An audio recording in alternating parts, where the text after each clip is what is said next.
শুভ সকাল বন্ধুরা, আশা করি যে যেখানে আছো ভালো আছো, সুস্থ আছো। বড়রা আমার প্রণাম নেবেন, ছোটরা আমার ভালোবাসা নিয়ে চলো ছোট্ট করে তোমাদের সঙ্গে আজকে একটা ব্লগ শেয়ার করি। অনেক দিন পর একটা ব্লগ শেয়ার করছি, কারণ শরীর মন সেরকম ঠিক ছিল না, ভালো লাগছিল না।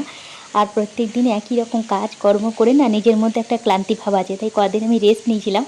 চেষ্টা করব সপ্তাহে 2টো করেও হলো তোমাদের সঙ্গে একটু ব্লগটা শেয়ার করতে। তোমরা যতটা পছন্দ করো তার থেকে আমি তোমাদের সঙ্গে এই ছোটোখাটো জিনিসগুলো, মুহূর্তগুলো শেয়ার করতে বেশি পছন্দ করি। নিজের মনটা ঠিক থাকে, তার জন্যই আমি এই ছোটোখাটো একটু ব্লগটা করি। আর রান্না যেটা করি সেটা তোমাদের সঙ্গে শেয়ার করি, যদি তোমাদের কোনো কিছু উপকার লাগে। একা একা ঘরে থাকি তো সেই রকম। এই যে সকালবেলাতে 8:15-20 বাজে, বাবুর আজকে টিউশনই নেই, পড়তে বসেছে আর একটুখানি খাবার দিচ্ছি, সেটা খাচ্ছে। আমি এদিকে একটুখানি চা মুড়ি নিয়েছি, অল্প বাটি করে মুড়ি নিয়েছি, কারণ এত দেরি হয়ে যাবে তো খেতে, ওরা যাবে তারপর ধোয়াধুয়ি করতে নিতে, তারপরে খেতে প্রায় 10:30-11টা বেজে যায়। তাই একটু চা মুড়ি খেয়ে এদিকে টিফিন খাবার রেডি হয়ে গেছে, ভাত হয়ে গেছে। আর এখানে কাঁচা কলা ভাজা করেছি, আর টিফিনে আজকে আলু ভাজা দেবো, সেই আলু ভাজা করলাম। চলো এবার মাছটা ভেজে নিই, মাছের ঝোলটা হয়ে গেলে তারপর টিফিন তৈরি করব, টিফিনটা রেডি করে দেবো আর ভাতটা দিয়ে দেবো ওদেরকে।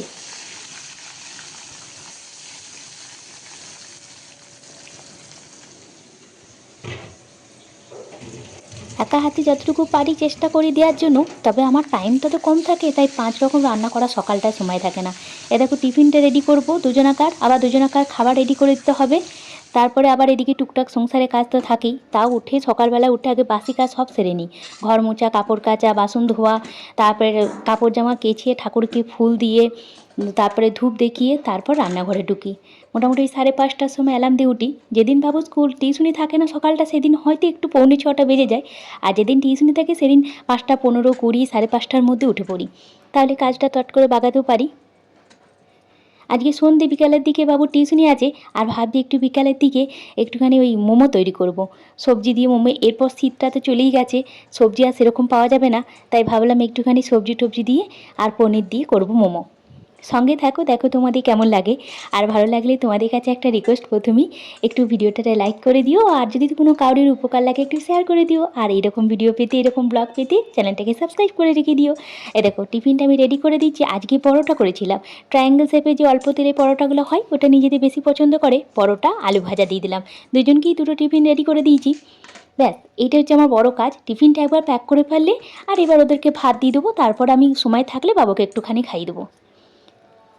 এই যে আজকে টিফিন, এই খাবারটা বাবুর খুব পছন্দের, মানে ও বলে রুটি কিংবা পরোটা, তার সঙ্গে একটু আলু ভাজা কিংবা কুমড়োর তরকারি দিয়ে দিবে।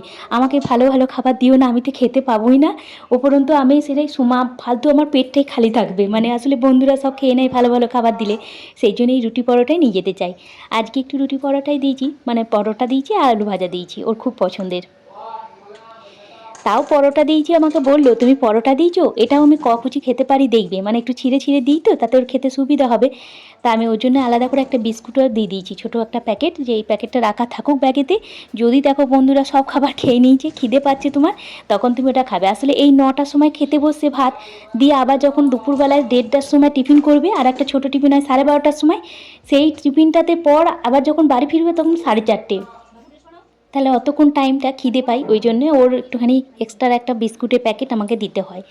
আর আজকে দেখো লাঞ্চের থালি রেডি করে দিচ্ছি। লাঞ্চের থালি বলতে আজকে ব্রেকফাস্ট থালি, সকালবেলাতে ভাত, কাঁচা কলা ভাজা আর পাতলা করে মাছের ঝোল একটু আলু দিয়ে।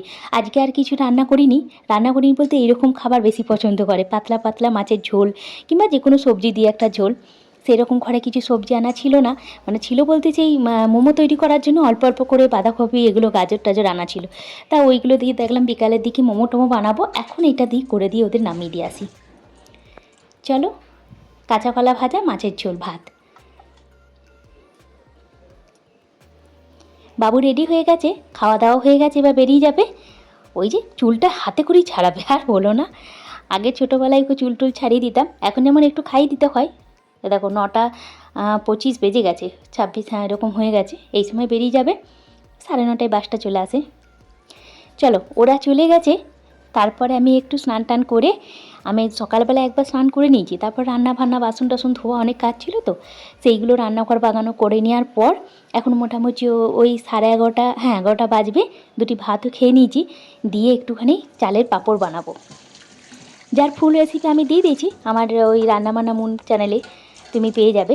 এটা সত্যি করে খুব টেস্টি হয়েছিল। একদিনই এটা শুকিয়ে গিয়েছিলো, বিশ্বাস করো। আমি এই যে পাতাগুলো, জবা পাতাগুলো ধুয়ে নিচ্ছি, পরিষ্কার করে 3-4 বার জল দিয়ে ধুয়ে নেবো। তারপরে দেখো চালগুড়ি, একটুখানি চিলি ফ্লেক্স, একটুখানি জিরে, একটু লবণ দিয়ে জল দিয়ে গুলে পাতার মধ্যে মাখিয়ে এভাবে স্টিম করে রোদে শুকাতে দিয়ে দেবো। একদিনে শুকিয়ে গিয়েছিলো, মানে আমার পরের দিনটা এমনি জাস্ট একটু রোদে দিয়ে বাবুর জন্য ভেজে দিয়েছিলাম, কিন্তু আমার একদিনে এত রোদের জন্য না শুকিয়ে যাচ্ছে। এই দেখো স্টিম করা হয়ে গেছে, এবার এই পাতাগুলোকে খুলে আমি এবার রোদে দিয়ে দেবো।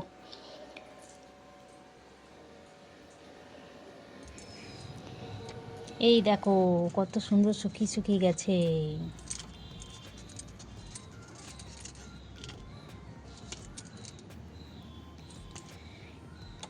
আর একটা দিন রোদ পেলেই সব শুকিয়ে যাবে, বুঝলে।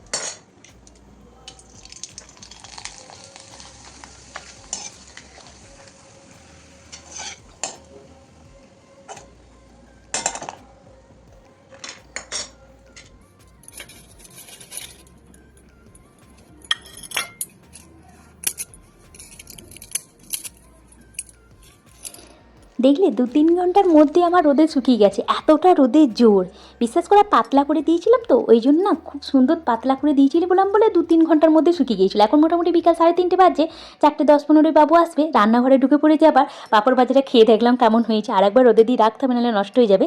আর এটা মোমো বানানোর জন্য আমি এখানে ডো তৈরি করে নিচ্ছি। একটা ময়দার মধ্যে দই, লবণ আর পালং শাকটাকে একটুখানি ভাপিয়ে বেটে নিয়েছিলাম, সেটা দিয়ে একটা সবুজ রঙের ডো তৈরি করে নিলাম। কালারফুল মোমো খেতে তো ভালো লাগে। আর একটা ডো তৈরি করে নেবো তোমার পিঙ্ক কালারের, আর এটার জন্য আমি একটু লবণ দিচ্ছি। আর এখানে আর দই দেবো না, এটার বদলে আমি এখানে দিচ্ছি বিটরুটটাকে ভালো করে ধুয়ে কেটে বেটে নিয়েছিলাম, বেটে মানে মিক্সার গ্রাইন্ডারে পেস্ট করে নিয়েছিলাম। সেই পেস্টটা দিয়ে ডোটা তৈরি করে নিলাম। ব্যাস, দুটো কালারফুল ডো তৈরি হয়ে গেল। বাচ্চাদের জন্য বেশ মানে কি বলবো, খুব আনন্দ সহকারে খাবে এইরকম একটা ডো তৈরি করে দিলে। আর আমি মাঝে মাঝে এইরকম মানে মোমো তৈরি করেছি, আমার ওই চ্যানেলে দেবে দেওয়া আছে। তাও আমি এখানে একবার তৈরি করলাম বলতে এই কটা জিনিস আনা ছিল। একটা বিটরুট হালকা করে শুকিয়ে গিয়েছিলো, কয়েকটা পালং শাকের পাতা হালকা করে শুকিয়ে গিয়েছিলো, ফ্রিজে রাখাই ছিল, একটু বাঁধাকপি, একটু গাজর দিয়ে সেইগুলো দিয়ে আমরা না ও আসার আগেটাই একটা ঝটপট করে মোমো বানিয়ে ফেলি। আর এখানে আমি পেঁয়াজ, কাঁচা লঙ্কা, বাঁধাকপি, গাজর, 2-3 কোনো মনে হয় রসুনও দিয়েছিলাম, সেটা মানে স্কিপ করে গেছি। ব্যাস সব কিছুকে এই চপারের সাথে চপ করে নিলাম। আর ওদিকে দুটো ডোর আমি রেস্ট করতে দিয়ে দিয়েছি। আর এখানে আমি একটু সর্ষের তেলের মধ্যেই সব রকম সবজিটা আমি তোমার চপারের সাথে চপ করে নিলাম, একটু ভাজা ভাজা করে নিচ্ছি। দিয়ে মোমোর যেমন পুর তৈরি করে, অনেকে আবার এইটাকে একটুখানি জল দিয়ে মাখিয়ে রেখে দিয়ে জলটা চিপে ভাপিয়ে নেয় সরাসরি, রান্না করে না। কিন্তু আমার মনে হয় মোমো তৈরি করতে গেলে না একটুখানি এরকম রান্না করে নিলে পুরটা খেতে খুব ভালো হয়। আমি চিকেনের ক্ষেত্রেও তো এটাই করি। একটুখানি গোলমরিচ গুঁড়ো, একটু লবণ দিয়ে দিলাম, আর একটুখানি পনিরটাকে গ্রেট করে দিয়ে দিচ্ছি, মানে পনির ভেজিটেবল মোমো যেটা বলে।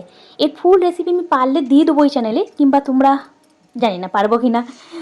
তবে এর মানে কীভাবে আমি তৈরি করছি, এর আগে আমি যে কী প্রসেসে অনেক রকম রোজ মানে গোলাপ ফুলের মতো মোমো, সেটাও আমি ওই চ্যানেলে শেয়ার করেছি তোমাদের। আর একটু ডার্ক সোয়া সস দিয়ে দিলাম, এর ফলে মোমোর টেস্টটা আরও খুব ভালো লাগবে, একটু টক, একটু বেশ ঝাল ঝাল। ব্যাস হয়ে গেছে, একটু ঠান্ডা করে এবার পুর ভরে এটাকে তৈরি করে নিচ্ছি। তাহলে আজকের ভিডিওটা এখানেই শেষ করছি। ভালো থেকো, সুস্থ থেকো, ভালো লাগে শেষ, বাই।